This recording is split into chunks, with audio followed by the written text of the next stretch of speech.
Elizabeth Audencream. This One's Wife. Class action lawsuit. Hello, I'm H.G. Tudor. Narcissists are frequently involved in litigation. On the one hand, the narcissist will use litigation as a means to assert control and to nullify threats to control. Wealthy narcissists will hire various lawyers for the purposes of ensuring that they can assert control over a particular individual or individuals, or to seek to nullify the threat to control posed by a court case that is brought against them. Less well-off narcissists often end up representing themselves and find themselves frequently labelled as vexatious litigants, unable to see that they are at fault or that they have no case to proceed with, blinded by their narcissism. They often repeatedly bring unmeritorious claims, much to the annoyance of the relevant defendant and the court system. Nevertheless, the attraction of the ability to bring a claim is something that attracts narcissists because it allows the assertion of control over people. Narcissists often find themselves on the receiving end of litigation as a consequence of their behaviour, by virtue of their acting with a sense of entitlement, an absence of emotional empathy, and an absence of accountability.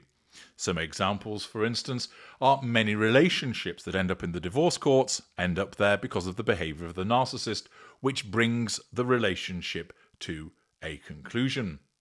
Narcissists often fail to make payment for things where they're obliged to make payment because of their sense of entitlement. Narcissists are often involved, though not always, in criminal activity, driven by their absence of emotional empathy, their lack of boundary recognition, their sense of entitlement.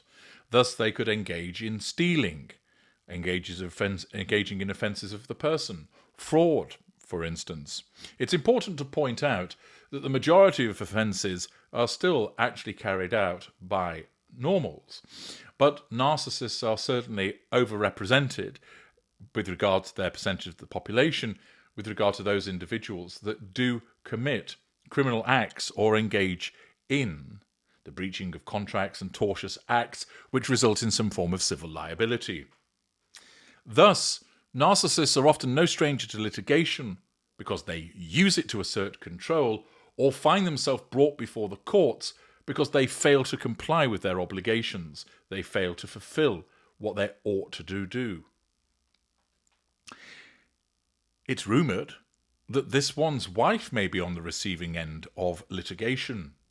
You'll recall last week that I made reference to Michelle of Royal Daily Tea's refund shenanigans, whereby she had found that product that she had sought to order from this one's wife's As Ever brand, unsurprisingly, was not supplied.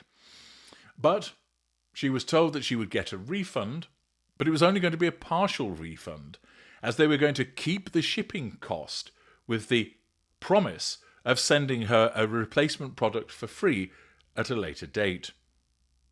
Whether that comes to pass, well, that all remains to be seen.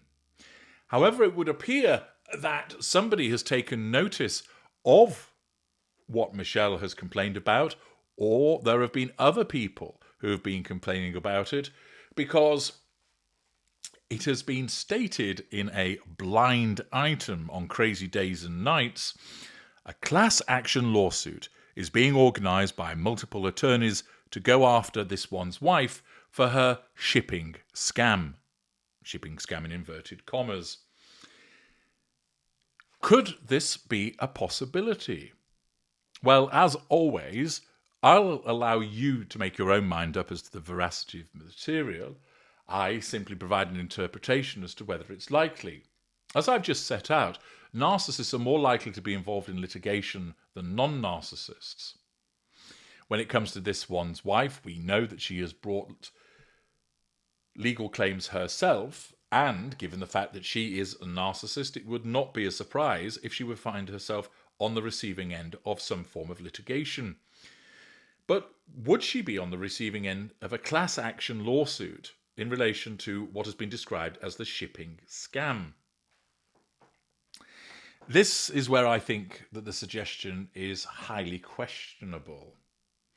Whilst her narcissism points to the possibility of being involved in litigation, and it wasn't a surprise to learn that the failure to refund the shipping took place with the promised gain of product at a later juncture. That wasn't a surprise to find that that was being undertaken, although I did point out that this is more likely the activity of the dropship company than this one's wife herself, but it's still not a good look for her.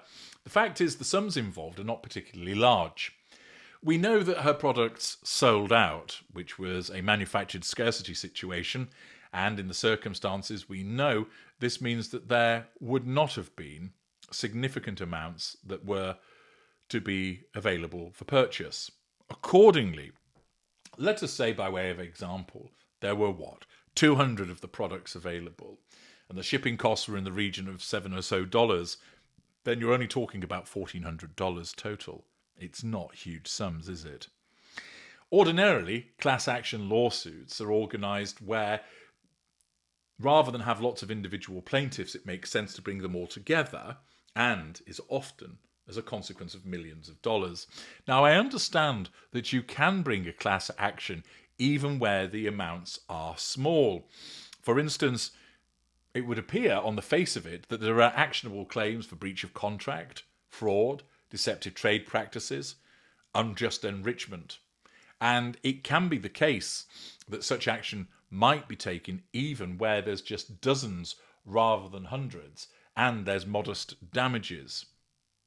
There would still be legal hurdles that have to be fulfilled. So in this respect, even though one suspects that there aren't that many buyers and the amounts are not particularly large, it still potentially could clear the hurdle to be brought as a class action.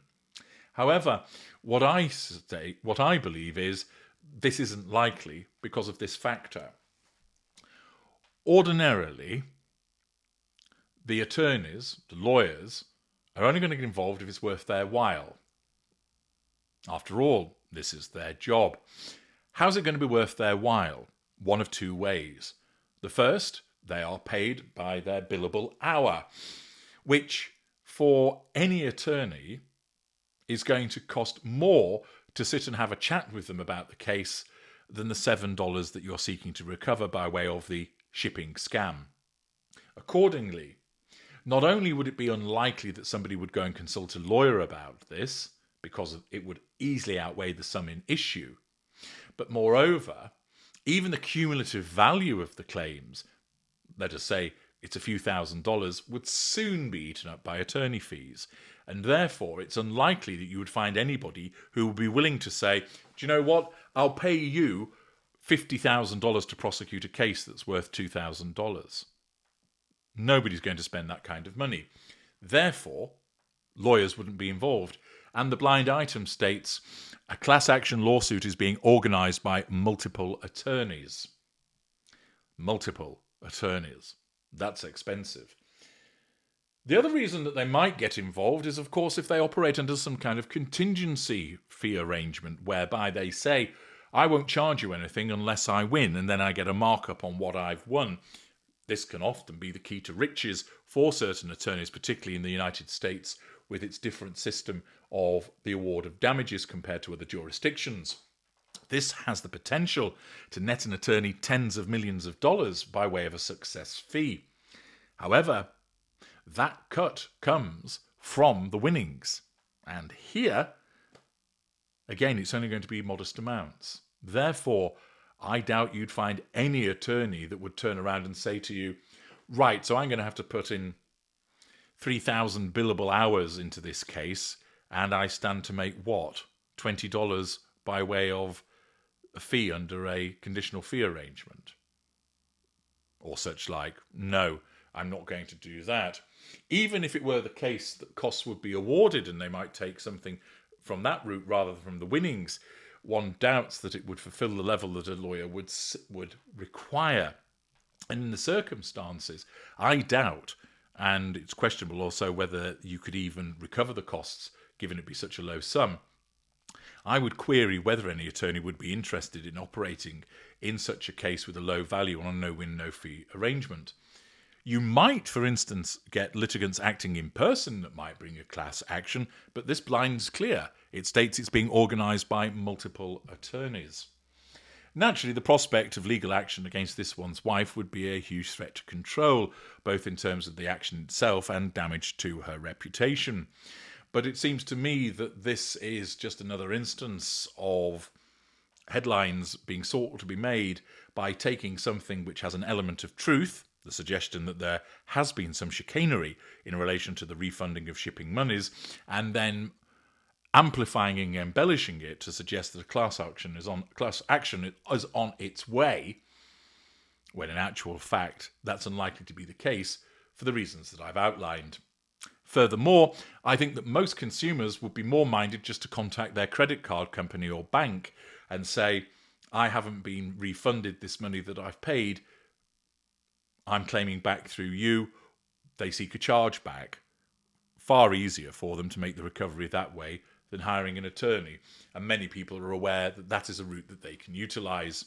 Thus, I query if anybody actually has consulted lawyers about this supposed shipping scam, and if they have, I really don't see the basis on which attorneys would organise a class action lawsuit, given the low number of participants and the potential low value of damages also.